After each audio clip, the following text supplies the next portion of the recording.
With his stroke on the round in the dark last night. Stone had cursed that old street light, and a familiar stench rose from around the yard.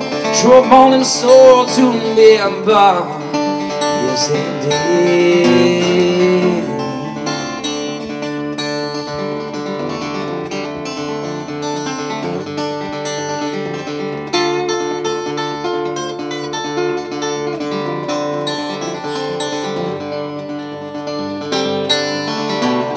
Search for the keys inside his pockets, pulled out the one with familiar shame. Struggled, he jingled and jangled at the lock till with an awkward little push that door gave in as he cried, hang on, still can't see. Hold on my love, on please. Hang on so wide and so still. Trombone and soul to remember, yes indeed.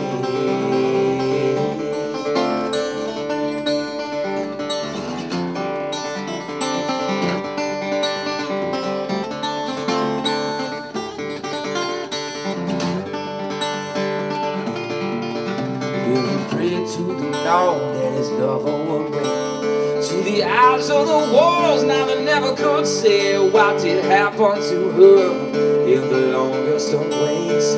Trombone and soul to remember. Cry, whoa, whoa, whoa,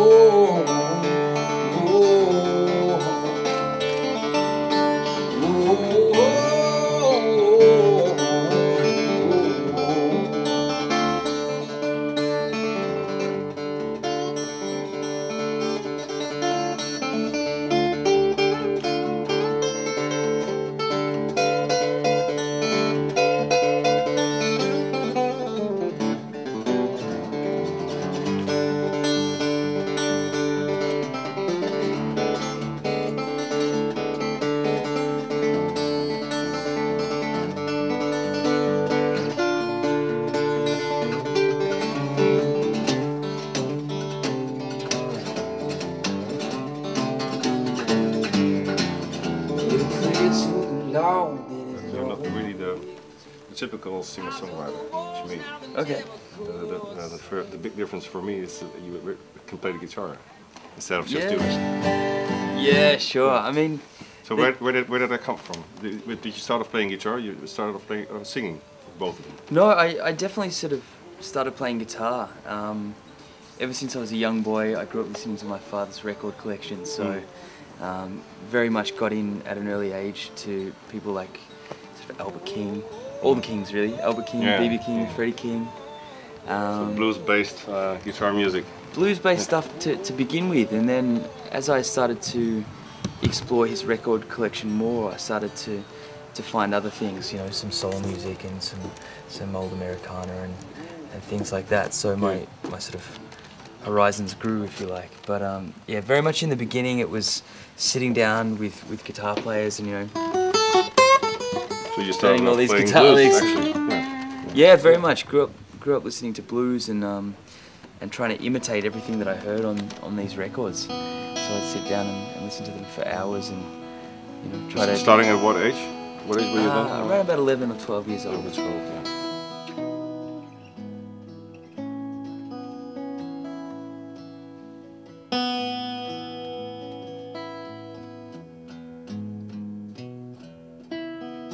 Looks like we've headed so far down a great big house just waiting for her. At what point did you start singing along to the guitar? I think it was just a natural progression. I mean, my family is a little bit musical, not my immediate family, but my uncles and aunts are quite musical, and just being around them, you know, they were always singing and I'd always be involved. And it came natural to you, just... Yeah, you know, they were always throwing me harmonies to sing in different things, and after a while, you know, I developed my own sort of voice, and that became part of the whole package as well, I guess. Yeah. So now I've got to say, I've done you wrong, done you wrong. Do you consider yourself as an acoustic guitar player or electric guitar player or both? Or what's the main thing for you when you these days get up, you pick up your acoustic guitar, I presume.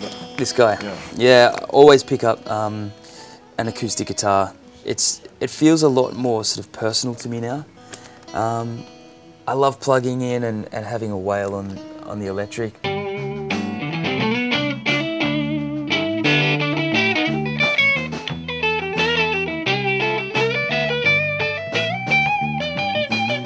But there's something really beautiful and intimate about the way an acoustic guitar resonates. So you don't quite get that on an electric. And it's also, to me, it's also when you're singing and playing the acoustic guitar, it levels, you know. The one thing isn't particularly any louder than the other thing.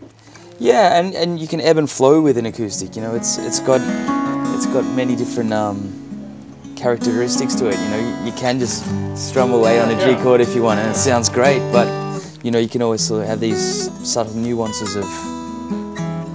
So, at what point did you expand your way of playing acoustically? Because that's as a guitarist, that's the one thing that comes to mind when I see you playing. You're a very versatile guitar player. I see a lot of different styles, finger picking, strumming, bluesy kind of stuff. Yeah. How did that come about? I think just out of necessity. I left Australia, and when I left Australia, I left my band behind.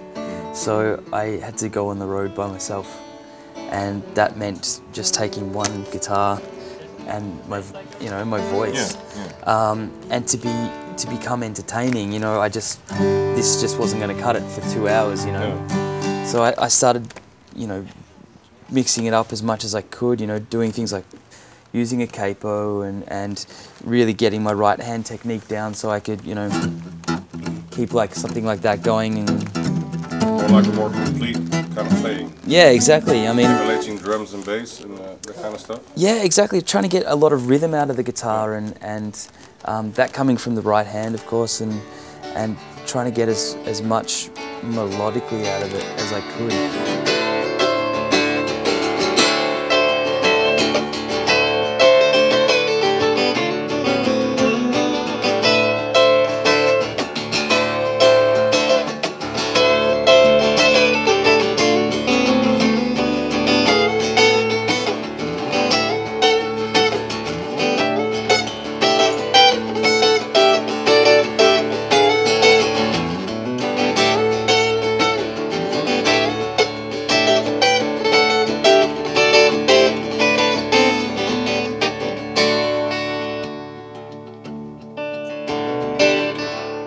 Play later on. You can also play some electric stuff. I saw you playing on the Duesenberg. Why is that?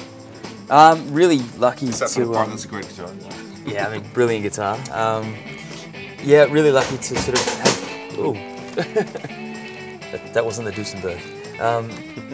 Really lucky to have done a couple of gigs in Germany where the Duesenberg guys were there, and they were really happy with, you know, the music that they heard and wanted to sort of have a relationship with me. So they just gave you one. They didn't just give me one, but they were very, very kind to me. So yeah, look, they're great guys, and you know, one of the guys who sort of came up with the B bending type system for some of the lap steels and stuff. Oh, you use them as well? Yeah, I have one of those as well. So I mean, I'm really lucky to be involved with Duesenberg, with the electric guitars, and of course with the acoustics. Very much a Maiden guy, yeah.